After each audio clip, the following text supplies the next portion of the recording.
As I said at the top of the show, we have a very special guest with us today, Richard Rothstein. His most recent book, The Color of Law, A Forgotten History of How Our Government Segregated America, tackles what he says is the myth that American cities came to be racially divided by de facto segregation. Thank you so much for being here. I appreciate it. Thank you. So, read the book. I told you it made me mad, and also kind of was embarrassing to think about our country's history. The basic argument in your book is, yes, there are racist individuals that contributed to housing segregation, and there were personal choices that people made. But the overwhelming amount of government policy at the state level, the local level, and the federal level was what really explicitly forced black people to live in different places from white people. I mean, I didn't know how extensive it was. Am I alone in not knowing how deep it was? Maybe you and I were alone not knowing how deep it was, but I was stunned by the extent of the government involvement that I found, as you were when you read it. We all have this myth. We share it. We say we have de facto segregation, that the reason that African Americans and whites in every metropolitan area in this country don't live near one another is because of accidental private prejudice, or real estate agents, or banks that discriminated, or maybe people just like to live with each other. And, right. And so long as we think that it happened by accident, we also think that there's nothing much we can do about it. Even though in the 20th century we made a decision to abolish racial segregation, and we did it in schools and in lunch counters, buses and water fountains even, but we left untouched the biggest segregation of all, because we adopted a myth that unlike all these other forms of segregation that we were resolved to eliminate, this one, residential segregation, was accidental. And if it happened by accident, it can only unhappen by accident. And the point of my book is to show that because the residential segregation of every metropolitan area was as consciously created by government policy, by rules, by regulations, by explicit government action, as these other forms of segregation, we're equally obligated to undo it, as we were obligated to undo these other civil rights violations. Give us some examples of how this played out. The Federal Housing Administration, the FHA, for example, they were one of the major, this is, the federal government. I think a lot of us think about the feds as folks who help protect civil rights, but actually the Federal Housing Administration was one that played a pretty big role in not allowing black people to own homes. Although many, many policies follow at the federal, state, and local level to enforce racial segregation, to create it, the Federal Housing Administration, as you say, was one of them.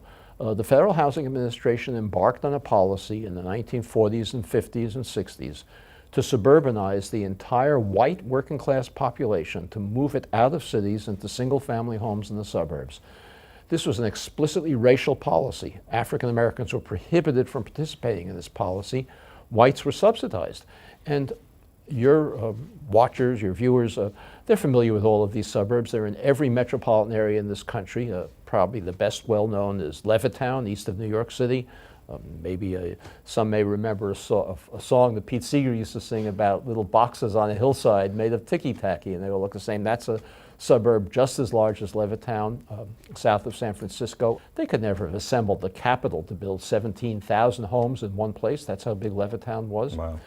The only way, no bank would be crazy enough to lend him the capital to build that. The only way he could build that subdivision, that suburb, as well as all these hundreds of others across the country, was by going to the Federal Housing Administration, making a commitment to the Federal Housing Administration that he would never sell a home to an African American. The Federal Housing Administration even required him and these hundreds of other developers to place a clause in the deed of every home prohibiting resale to African Americans, or rental even to African Americans. Once he made that commitment, the Federal Housing Administration guaranteed his bank loans.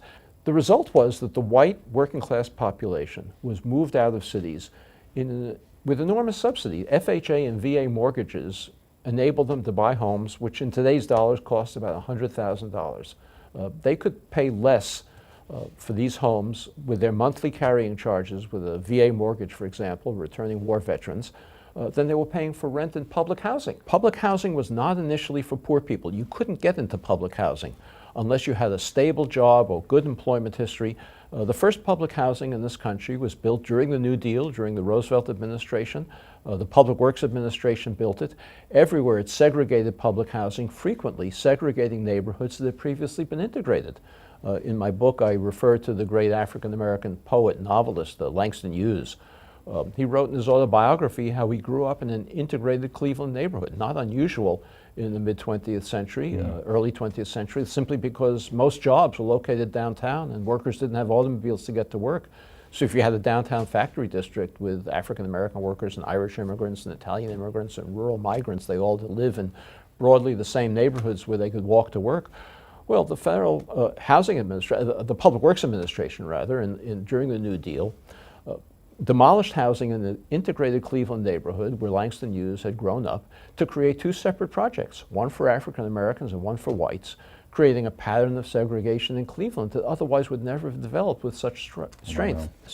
But I came to understand that the reason we have the achievement gap in schools, which is the major focus of education policy, is because we have concentrated the most disadvantaged children, mostly African American, but other low-income families as well, in single neighborhoods where they attend schools where their disadvantages are concentrated.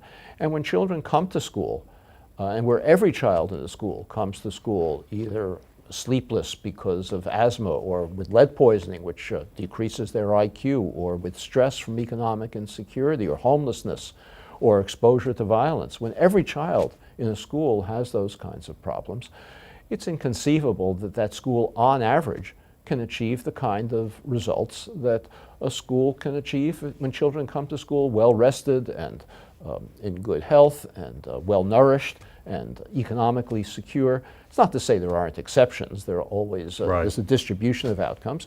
But when you have children in concentrated disadvantages in those schools, they can't achieve. And the schools are segregated in this country because the neighborhoods in which they're located are segregated. Right. Now, Fair Housing Act, 1968. I mean, I think one of the things that we get taught is that Brown versus Board of Education, fair housing, everything was fixed.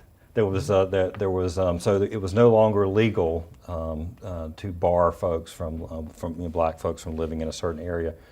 Why did that not change things? Well, that's a very important question. I mentioned Levittown. The white families who bought those homes for about $100,000 in the mid-20th century now own homes that sell for $400,000, $500,000. African Americans who are prohibited from participating in this wealth-generating exercise gain none of that today. African American incomes on average are about 60%, 60% of white incomes. African American wealth is only 10% of white wealth. And that enormous and that's traced directly back to these policies around absolutely housing. That enormous disparity is entirely attributable to unconstitutional federal housing policy that's never been remedied.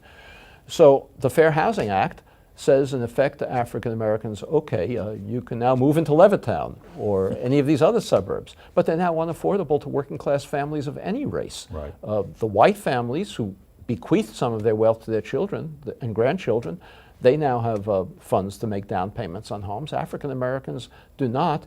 And so the Fair Housing Act has very minimal effect unless we remedy the wealth gap that was created by unconstitutional policy. All right, well, we're going to take a quick commercial break, but when we come back, we're going to continue the conversation with Richard Rothstein, and we're going to get into education policy and how these things play out today. So stick around.